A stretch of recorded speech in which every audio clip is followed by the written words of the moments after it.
Lucky Land Casino, asking people, what's the weirdest place you've gotten lucky? Lucky? In line at the deli, I guess? Aha, in my dentist's office. More than once, actually. Do I have to say? Yes, you do. In the car before my kids' PTA meeting. Really? Yes. Excuse me, what's the weirdest place you've gotten lucky? I never win and tell. Well, there you have it. You can get lucky anywhere, playing at LuckyLandSlots.com. Play for free right now. Are you feeling lucky? No purchase necessary. Void where prohibited by law. 18 plus. Terms and conditions apply. See website for details. Hello and welcome. It is Eric Erickson here, the Eric Erickson Show across the nation. Glad to have you with me. The phone number is 877-973-7425 if you want to be on this program. We have to begin in Kansas. We'll see if I can make it through this without sneezing. If you want to get a real snapshot of just how progressive the American press corps is, you should have been on social media last night as the voters in Kansas rejected an amendment to their constitution that would have stripped abortion language out of it. Kansas has a constitutional provision that allows, it basically makes abortion a constitutional right and allows state funding for it. And there was an amendment to the Constitution to strip it out. And the national press corps, the national political press corps, was positively orgasmic last night that the measure failed. And they never bothered to ask themselves, wait a second, how did it fail in a place like Kansas? They should be asking themselves, how did a provision like this get in their constitution in the first place? Why do they have a Democratic governor? The fact of the matter is Kansas has a moderate strain among its Republicans and always has. You cannot correlate a massive Democratic surge in November to this. In fact, a lot of the reporters who were so orgasmic about the abortion decision or the abortion vote in Kansas last night immediately jumped to, oh, thank God, the Republican wave. It's got to be at an end. They just, in Kansas, all these women turned out. Did you know the majority of new voters turned out after Dobbs? The new registered voters came out after that. They were all women. The Democratic wave is coming. You saw reporters, supposedly objective reporters. The NBC ones, by the way, were the worst. And in their ecstasy, firing up the orgasmatron of the votes, they totally missed what was going on. I don't want you to miss what was going on. There are a number of things you need to know about this vote in Kansas, and it's got to be the big story here today because the media absolutely, I looked this morning when I got up and started doing show prep, the Washington Post, the New York Times, the Los Angeles Times, USA Today, the Miami Herald, the Chicago Tribune, I'm trying to think what else. Basically, every major outlet, CNN included, the abortion decision, the abortion vote in Kansas was the number one story. Top left, number one story. They totally missed what was going on here. There are a couple of data points. One of the biggest is that I think it still would have gone down in flames. But it went down in flames by substantial margins. That's what got everyone's attention. And part of the problem was the wording on the ballot. And interestingly enough, in the last month, there were multiple media stories about how confusing the language was. Let me read you what voters were voting for. Because this is the actual text that would go into the Constitution. Regulation of abortion. Because Kansans value both women and children, the Constitution of the state of Kansas does not require government funding of abortion and does not create or secure a right to abortion. To the extent permitted by the Constitution of the United States, the people, through their elected state representatives and state senators, may pass laws regarding abortion, including, but not limited to, laws that account for circumstances of pregnancy resulting from rape or incest, or circumstances of necessity to save the life of the mother. Let me walk you through this again because you do need to understand this because this is something the media has missed. That I have talked to plenty of pro-life groups who suspected this whole thing was going to go down in flames for the very reason that no one can understand what this is talking about. You're adding this language to the Constitution. Because Kansans value both women and children, the Constitution of the state of Kansas does not require government funding of abortion and does not create or secure a right to abortion. Wait a second. Does that mean the current Constitution of Kansas doesn't do that? Because this goes on to say that under this, the legislature may pass laws regarding abortion. I mean, that's the very next sentence. To the extent permitted by the Constitution of the United States, the people, through their elected state representatives and state senators, may pass laws regarding abortion. But wait, it just first said the Constitution of the state of Kansas does not require government funding of abortion. It does not create or secure a right to abortion. And now you're saying that now they can pass laws regarding abortion? What's going on here? That's the problem. I guarantee you a number of people who are pro-life but not plugged in read that and said, well, this adds an abortion right. The very first sentence says there's not one. And the second sentence says now we're going to give the legislature the right to pass laws to have abortion. That's one issue. The second issue is that you can't track partisanship to this issue at the state level. Mississippi a number of years ago had a personhood amendment. It would give the unborn fetuses a personhood right. And it failed, overwhelmingly failed. At the same time, Republicans swept everything in the state. Republicans swept absolutely everything. Massive Republican turnout, and that provision failed. So you can't correspond these. You know, down in Florida, they gave felon voting rights restorations, overwhelmingly backed by Democrats. It passed in the state. Republicans said to oppose it. It passed. Republicans won everything, but that passed. Ballot measures and partisanship don't necessarily correlate. So you had the confusion. You've also got the lack of correlation. You also had the fact that 60% of the vote in Kansas went to the Republican primary.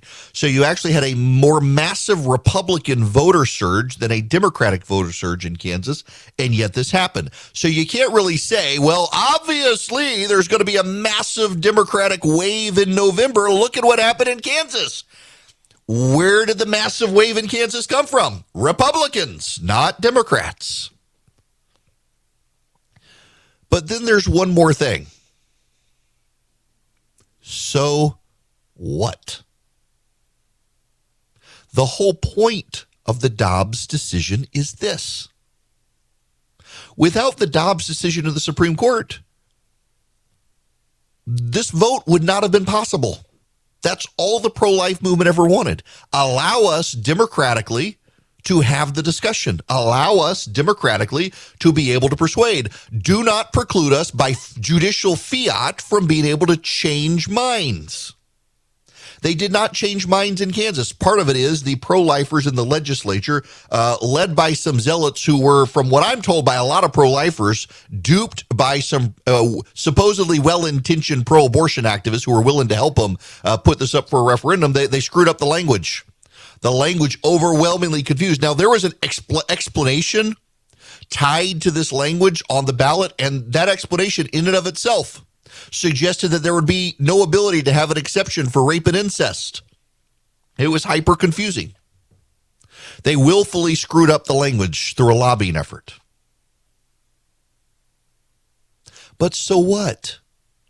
The whole point of the Dobbs decision is not to ban abortion nationwide. It's to allow people to decide this democratically, and Kansas has decided it democratically.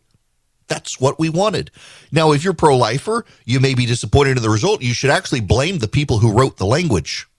That had a lot to do with it. The nebulosity of the language, including the suggestion that there would be no exception for rape and incest. I know if you're a diehard pro-lifer, you are opposed to the rape incest exceptions. You're opposed to it. I know a lot of people who are. It's a killer at the polls. You don't allow a rape and incest exception. Georgia passed its fetal heartbeat ban, and the only way it was able to get the votes was to put in a rape and incest exception. Some pro-life groups came out against the fetal heartbeat measure because it had a rape exception. Think about that. They would rather keep abortion than get rid of most of them because of the rape exception. The rape exception scares women because guess who gets raped in this country more often than not? It's not men getting raped. It's women more often than not. So the pro-life community is now going to have to realize that its principled positions have to face politics. But it was never allowed to face politics until the Dobbs decision, and that's what we wanted. The first test went for abortion supporters. We'll see how far out they go. You'll probably see referenda in states. I would advise the pro-life movement, you probably need to learn some lessons from this. One is you can't do a total ban on abortion. It's not going to work. You may want it, but it will lose. People would rather preserve the right and say, I just don't want one. I'm not going to have one, as opposed to taking away the right altogether. I warned you guys this would happen. I told you a lot of the people who claim to be pro-life, now that Roe v. Wade has gone away, would reveal themselves to have never really been that committed to the cause. And you're seeing that. The other thing you're seeing is just how willfully biased the press is against the pro-life cause. They cannot even bring themselves to acknowledge one of the issues in Kansas was the absolute obfuscation of the legislation, the absolutely muddied, watered down, weird language on the ballot. Literally, again, I want to read this for you. This is what they were asked to vote on. Because Kansans value both women and children, the Constitution of the state of Kansas does not require government funding of abortion and does not create or secure a right to abortion. To the extent permitted by the Constitution of the United States, the people, through their elected state representatives and state senators, may pass laws regarding abortion, including, but not limited to, laws that account for circumstances of pregnancy resulting from rape or incest or circumstances of necessity to save the life of the mother. What does that mean? If you are pro-life and plugged in, you probably knew. But in my experience, most of the people who show up even at primaries are not plugged in. They know there's an election, they want to do their part, but they're not plugged in. And the language was confusing, and you're not hearing that talked about in the media today. All they want you to know is that the pro-lifers were smacked down by everybody in Kansas. But the other thing you need to know is just how biased and hostile to the pro-life side these reporters exposed themselves to be last night. The number of NBC reporters from MSNBC to CNBC to NBC that I saw, the blue checks, who were positively, they're suffering from priapism, even the women, over the decision in Kansas last night by the voters. That they just, it's been 4 hours. They all need to go to a doctor. The level of partisan cheerleading by the press on this issue shows you how the pro-life movement never gets a fair shake. The fact that they can't even do that. The fact that they're jumping ahead and extrapolating from Kansas to nationally in November is the other big problem here. 60% of the vote in Kansas went to the Republican primary, and a lot of those Republicans voted against this amendment, probably a lot of them because they didn't know what they were voting for. They were deeply confused and thought they were suddenly putting an abortion right into the Constitution. Doesn't matter. Doesn't matter. It was decided democratically. And if you are intellectually honest, members of the press exposed themselves last night as not being so. If you are, you need to acknowledge the whole point of the Dobbs decision was to settle abortion democratically instead of based on judicial fiat by 7 black-robed men from the 1970s. And that's a win for the pro-life movement. Everybody asked me about Boll and Branch sheets. I actually put up a picture the other day. We got some in our house because we order from them. We actually are customers. They're like, oh my gosh, are they really that good? Yes, they get softer every single time you wash them. They use 100% organic cotton threads. They're super soft. You get such a good sleep. They have just the great weight to them. Like I had a pair of sheets we actually threw away when we replaced them with Boll and Branch, where they were just like too light and also not very soft. The Boll and Branch, they're perfect. The drape across your body when you sleep, absolutely perfect. Boll and Branch uses the highest quality threads on earth for superior softness, for a better night's sleep. They've got over 10,000 stellar reviews. Their signature sheets come in 9 neutral colors in all sizes from twin to California King. You will feel the difference. And they're 100% free from toxins, no pesticides, no formaldehyde, no harsh chemicals. Get 15% off your first set of sheets when you use promo code ERIC, ERICK, at bowlandbranch.com. That's Boll and Branch, BOLLAND branch.com. The promo code is Eric, ERICK. I was going to save this for later, but I can't because it's on my mind, and I got to go here now and play this for you.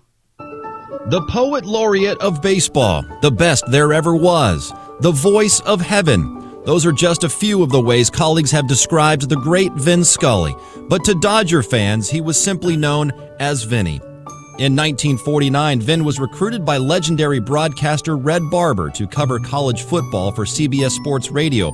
His first assignment was a Boston University game that he broadcasted from the roof of a frigid Fenway Park, doing so without a coat or gloves.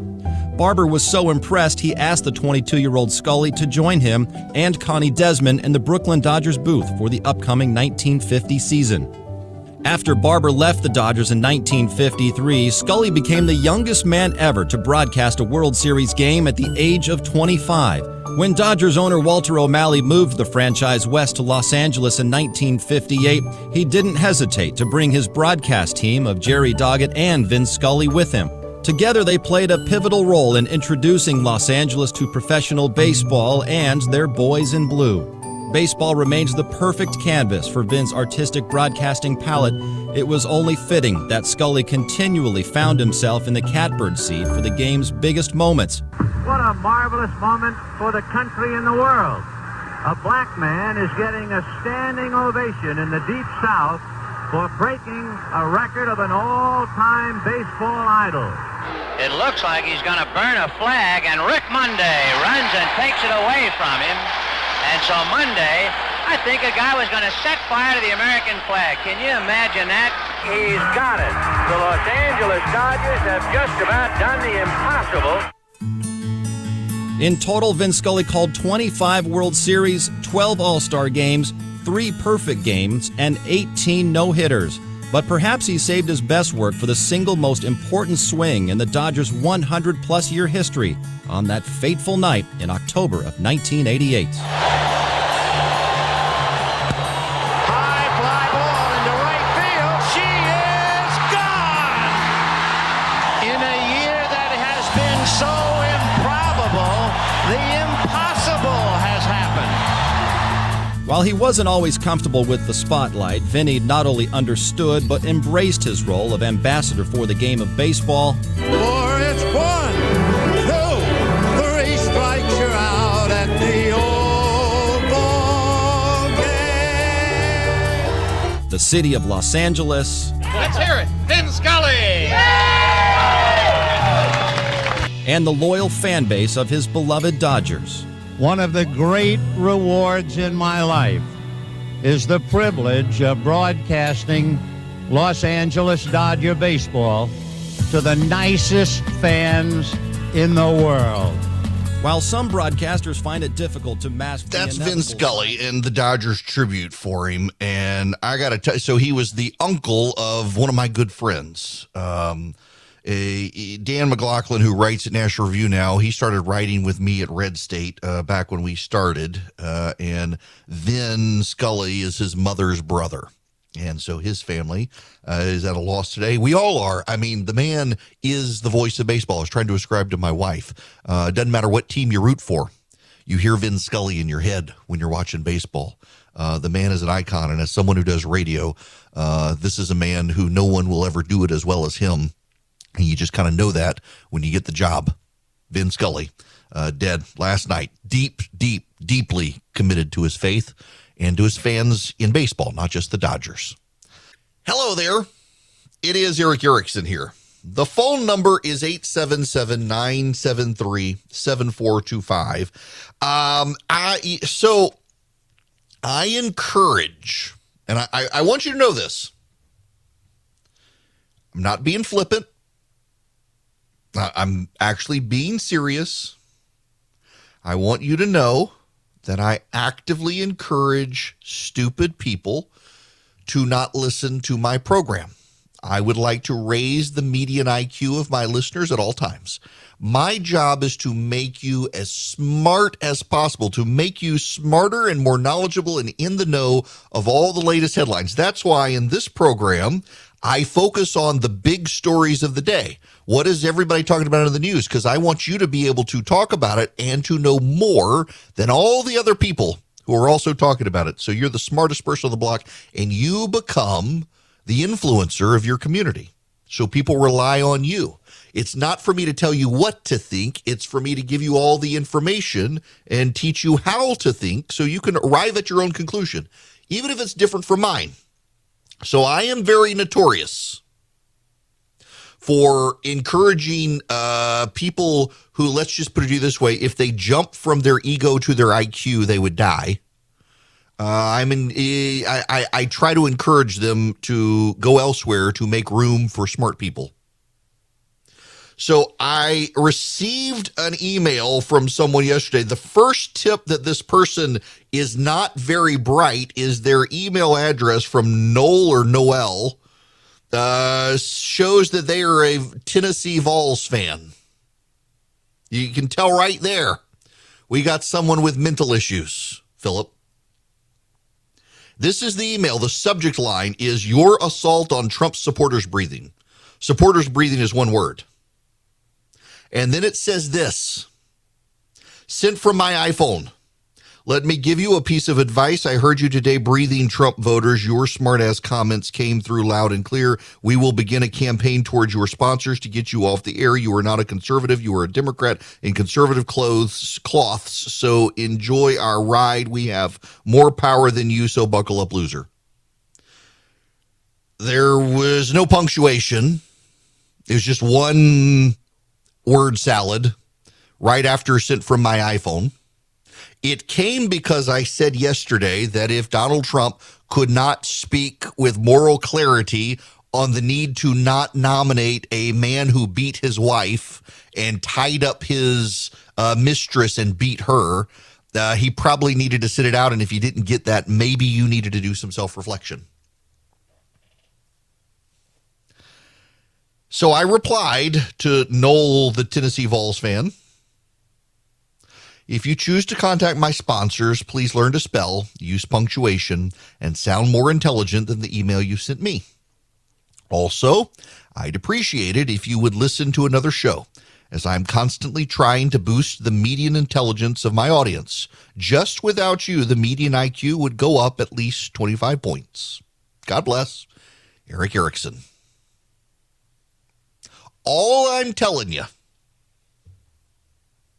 is that there are all sorts of other places that you could be going instead of getting mad at me and sending me your hate mail. All I'm doing is telling you what I think, and you don't have to agree. And before I even tell you what I think about a situation, I at least try to explain ad nauseum the details of the situation so you can think for yourself. But there are some people out there who don't think, expect me to do their thinking for them, and then when they don't like what I think, get mad and decide to harass my sponsors. All I'm going to say, I will also say, one way around this is for those of you who subscribe to my daily email. If you're a paid subscriber, this person can take away every single advertiser I have, and they still can't stop me from being on radio because all the money that comes in from paid subscribers to my Substack email, it goes to pay the satellite costs and the costs of the people who work for me. I don't get any of it. I get paid to do local radio. I don't get paid for all this stuff. This is where you come in. If you want to subscribe, because you get my show notes where you literally will get every single thing that I am talking about on radio sent to you just as the show starts, so you can follow along. If I miss something, if I've gotten it wrong, you'll see it, and you can reach out, you can email, you can comment. No one else can in that thread to say, hey, you got this wrong, buddy. Just go back and read it for yourself. You misread it. You can do that. All you do is text the word show to 33777. You get the podcast, you get the live stream, and then at the very bottom, you have the link to the daily email, and you can subscribe. And Noel, if you're out there, I would gladly comp you a subscription so that you, too, get a little smarter and maybe get a better college football team. Now, as to the rest of it, we need to get into what happened around the country beyond Kansas last night. Now, I got to confess something here because I'm seeing the hate mail come through from one person, Philip. He's probably wearing his ugly orange shirt with the big white T on it. There was a little passive aggressiveness in my comments to Noel because Philip also is a Tennessee Volunteer fan. And other than by birth, I don't know why he subjects himself to supporting the team other than he was born in Tennessee. It's not like he's lived in Tennessee. It's not like he has memories of living in Tennessee, but he was born there and has felt obligated to continue to support a team that continually disappoints him. It's just sad to see. I mean, he had to develop a love of Tampa Bay Lightning hockey and learn hockey just so he could have a winning team in some sport somewhere. So, yeah, there's a little passive aggressiveness with the Tennessee stuff. I apologize if you're a Tennessee fan. Just understand it's not directed at you. It's directed to the person who, if he doesn't listen to me, he would lose his job. So he says this is their year. Yes, it's their year to suck again. All right. I'm sorry. I got to move on to other things. Leave my employees alone. So there was an election last night around the country. Peter Meijer lost in Michigan. Peter Meijer was the young Republican. He's been on this program a couple times, actually. He was the guy, you will remember, he had been in the military, and he sneaked himself into Afghanistan because the Biden administration would not allow him to go. And he wanted to see the withdrawal for himself. So he sneaked in on his own, was smeared every which way by the Democrats for doing it, and revealed just how badly the withdrawal was going. But on his third day on the job, he's only one-term congressman, his third day on the job as a Republican congressman, he voted to impeach Donald Trump over January 6th. So Trump came for him and won last night. John Gibbs won. The Democrats, though, spent more money elevating Gibbs than Gibbs spent on himself, which is pretty telling. So I got to tell you, I disagree with Meijer on a lot of stuff. He's a very moderate Republican.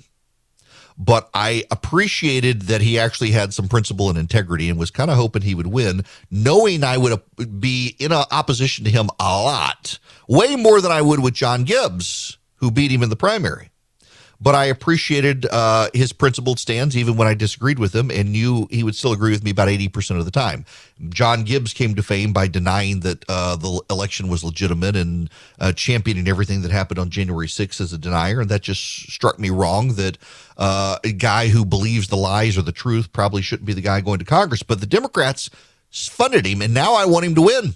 I want John Gibbs to win so bad I may have to write him a check, because I think the Democrats need to have their nose rubbed in the fact that they're the ones who made it happen. They spent way more on him, elevating him, making sure everybody knew who he was, making sure they knew that he was the guy who believed the election was stolen and he's a bad fit for Democrats. But they targeted Republicans with the message, and the Republicans bought it. He should win.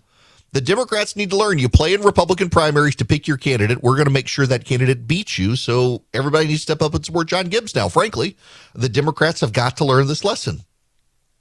Now, the big story, though, beyond that one, is in Missouri, the right Eric won. Eric Schmidt is the Attorney General of Missouri. I am a big fan of his, have been for some time. Like the guy tremendously. He's an excellent, excellent conservative. He's got an appropriate populist streak that fits the age. And Donald Trump can say he endorsed him because he endorsed Eric, but it was between Greitens and Schmidt. He should have said Eric Schmidt. He did not, because his future daughter-in-law, Kimberly Guilfoyle, worked for Eric Greitens. Greitens, I don't think, got above 20%. Greitens floundered around. I don't know what he'll do. He'll go back under the bridge somewhere, find someone to smack around. The man's a sociopath. And all the Republicans, it's appalling that he got as much of the vote as he did. At least he didn't get the nomination, but good for Eric Schmidt. The other thing is Vicky Hassler, she could have gotten out. It was very clear she was not going to win. She's always been an opportunist, and she could have gotten out, exercised some leadership for the future, and she chose not to. She chose to hang in the race instead of standing down. And we should also remember that, but we should really remember are all of the grifters and opportunists who lined up behind a man who beat his wife and his mistress and tried to get the man into the United States Senate. Bernie Marcus Bernie Marcus, I am told at one point, put some money behind Greitens. Did he not pay attention? Bernie Marcus is the Trump-supporting Home Depot guy.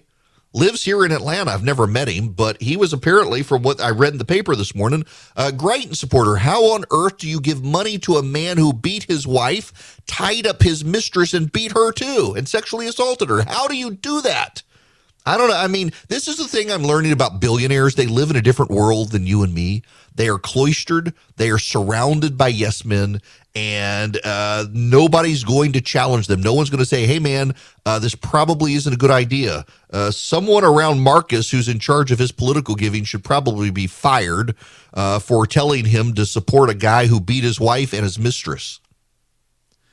Pathetic. All the Republican donors who supported that guy. They lost. Good. Their money was wasted on him. Maybe they'll learn their lesson. He never should have been in Congress, or never should go to the Senate. And he was forced out of the governor's mansion there. The other race is Arizona. Blake Masters ran a very good campaign. I like Mark Brnovich, the attorney general, who ran a terrible campaign, but he got the big voting win for the conservatives in the U.S. Supreme Court. I thought he was owed victory by the voters just because the big win he gave us, but he wasn't Trumpy enough. Blake Masters, I don't actually think is as Trumpy as he claims. I suspect, much like some of the other people who are getting elected, he has navigated with his language choice the suggestion that he is not exactly what he is. People bought it, and he will be a brilliant member of the U.S. Senate. I'm interested to see. He's going to have a fight on his hands with Mark Kelly. The Arizona gubernatorial race is still too close to call. Carrie Lake can probably get it. If you've listened to what's her name, Lake, if you've listened to me talk about that race, I haven't been excited about Lake or the other lady, Robeson, I think her name is. They both seem to be just, I find Lake off-putting in her personality that she conveys. I know a lot of people like it because she's very combative. I just found it off-putting. And then the other lady is so tied into the lobbyist community. She'll be terrible. Whichever one wins, though, I actually think they'll be able to win the general election. And what you're hearing from the media out there is, Blake Masters, he's toast. It doesn't matter which Republican it is now in Arizona for the governor's race. They're toast. That Lake lady, she's absolutely, she's going to be destroyed if she's the nominee. This is the media bubble talking. The media is in bed with the Democrats. They're dismissing J.D. Vance in Ohio, a state that has trended further and further right. He's doing well in the polls, but it is a media Democratic bubble fueling this perception by the media that these people cannot win. It's the very same reason the media was so shocked that the Kansas abortion thing failed last night, because it's Kansas. Those are Red, Hicks, and Rubes. Of course, they're pro-lifers. They're like, oh, my gosh. And also the primary polling was pretty bad in a lot of these places. Emerson College, of all things, looks like they've done pretty well, but a lot of the primary polling was terrible. And we should keep that in mind as well. But this whole idea for the media, John Gibbs can win in Michigan 3. He can win. Blake Masters can win. Either of the Republican nominees for governor out there can win. This dismissive nature of the media right now inside the Democratic bubble. All my Democratic friends say this is the one that can't win. Now I'm telling you, they can all win. Why? The economy, stupid. The economy matters more than anything else, and they all have a message on the economy. You stay on that message, you're going to lure people over while the Democrats focus on other things. I got to tell you, this is one of those days I need to run my Eden Pure Thunderstorm because my office is so dusty. Y'all should see my microphone. I need to dust it. I'm just inhaling dust. The Eden Pure Thunderstorm gets rid of the dust. It gets rid of the pollen, the mildew, the mold. It also, most importantly, wipes out odors. I really like it for that reason. In fact, I've got one running on my back porch right now because something chemical smelling is in my back porch and it needs to go. And the Eden Pure Thunderstorm can wipe out the odor. You can get 3 of them for less than $200 right now. You can get one for upstairs, one for downstairs, one for your basement or your back porch. I've got a glassed in back porch. Your RV, you can plug it up in your car with a USB cord or directly into the wall, slightly bigger than your hand. I keep one in my suitcase if I'm traveling and there's smoky odors or pet odors in a hotel or a rental car. You can too. You go to EdenPureDeals.com. You put in Eric3, ERICK3. You'll get 3 of them for less than $200. You're saving $200 and you get free shipping. EdenPureDeals.com, and the discount code is Eric3. Hi there. It is Eric Erickson here from my flagship station, WSB in Atlanta, Georgia, coming to you across the nation. The phone number, if you want to be on the show, 877-973-7425, should you wish to be here. I want to go back to Vin Scully for a moment, please. I was explaining this to my wife this morning. If I am not a massive baseball fan, I love to go to the games. I grew up a Cubs fan, live in Georgia. If you're from the South, because of Ted Turner and TBS, you're just a Braves fan generally. My sister was always a Dodgers fan growing up. I like the Dodgers fine. The Braves and the Cubs, so I know the owner of the Cubs, which is kind of cool. He's a super guy, very nice family. Don't really know anyone I know one of the owners of the Mets, one of the owners of the Cubs, one of the owners of the Guardians, the owners of the Diamondbacks. How do I know all these baseball owners? It's very weird. Don't know anybody with Liberty and the Braves, but I like going to the games. I don't necessarily like watching it on TV unless I'm with a group of guys and we can talk through the games. By yourself, watching a baseball game on TV can be kind of boring if we're honest. But Vin Scully, he is the voice of baseball. You've got Euchre, you've got him, you had Carey, the Careys, but man, nobody was an announcer like Vin Scully. It's very much like Rush Limbaugh in talk radio. Rush was actually a very good friend of mine, and I commented to him one time that I never wanted to do national radio as long as he was alive because there was no way I could ever compete against him. He was just that good. And he actually put me at ease. He laughed and he said, don't worry about that. You'll never be as good as me. Just be yourself and you'll be fine. And it was actually very reassuring to hear that. Stop trying to think I got to compete with her. You'll never be as good as Rush. Nobody in radio ever will be. It's the same with Vin Scully. There is no one will ever be as good as Vin Scully when it came to this. He was the master of his craft and a deeply, deeply humble person in person. He was the uncle of a dear friend of mine. And it's kind of remarkable. I know many of you are like, I don't know who you're talking about. And I had to explain it to my wife, but man, for those of us in broadcasting of anyone who's ever watched a baseball game, Vin Scully is the voice. Like in talk radio, Rush Limbaugh is the voice. In sports broadcasting, there are very few iconic voices. He's not the only one in sports, but he's the dominant one in baseball and one of the dominant one in sports. And just prayers for his family. That is a tremendous loss. He only retired a few years ago, did sports broadcasting late into his 80s, didn't travel as much with the team, but all the home games and some of the closer games he did. And so prayers for his family. With the Lucky Land Slots, you can get lucky just about anywhere. This is your captain speaking. We've got clear runway and the weather's fine, but we're just going to circle up here a while and get lucky. No, nothing like that. It's just these cash prizes add up quick. So I suggest you sit back, keep your tray table upright, and start getting lucky. Play for free at LuckyLandSlots.com. Are you feeling lucky? No purchase necessary. Void where prohibited by law. 18+ terms and conditions apply. See website for details.